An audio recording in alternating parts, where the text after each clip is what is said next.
Noriu papasakoti, kaip labai paprastą kasdienį būtinį veiksmą maisto gaminimą paversti dvasinę praktiką.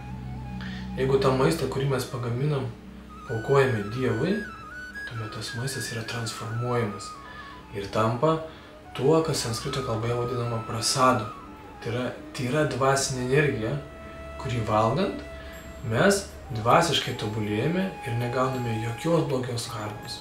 Kadangi visa visuma pats Dievas yra asmuo, todėl jam patinka konkretus maisto produktai, o kai kurie visiškai nepatinka. Todėl mes turėtume aukoti tik tai vegetarišką maistą, kuriame nėra svogūnų, česnako, kuris yra šviežiai padarytas, pagamintas su meile. Maisto gaminimas tai yra meditacija, kada mes įdedam savo sąmonę, dėmesį ir meilę. Gamindami mes prisimenam Dievą ir prisimenam, kam tą maistą gaminam. Ir stengiamės tai daryti su visa širdimi ir visa sąmonė. Stengiamės virtuvę palaikyti kuo švaresnę. Stengiamės daryti geriausią, ką galim.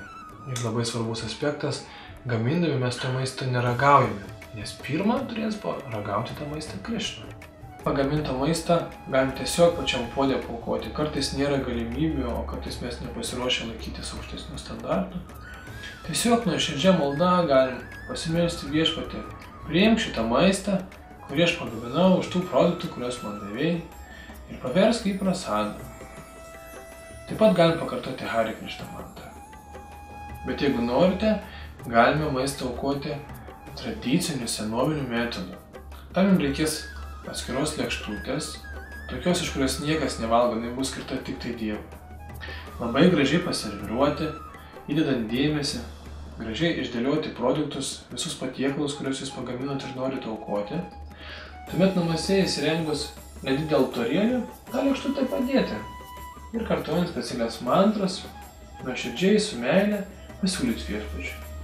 Namom Višnupadaya Krishna Prishthaya Bhutale Shrimate Bhakti Vedanta Svaminiti Namine Namaste Sarasvati Devi Gauravani Pracharine Nirvishesha Shunyavadi Pashyatya Deshatarine Namo Mahavadanyaya Krishna Prema Pradayate Krishnaya Krishna Chaitanya Namne Gauratvishe Namaha Namo Brahmandevai Go Brahmanitaya Cha Jagaditaya Krishnaya Govindai Namo Namaha.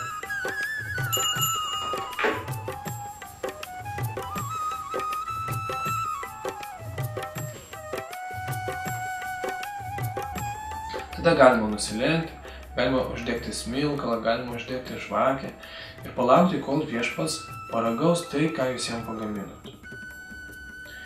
Kai Viešpats pavalgo, mes nuimam tą lėkštutę, išdaliname maistą arba įdedam atgal į puodą, išplauname indus ir tuomet galima valgyti Viešpačiui paaukotą maistą.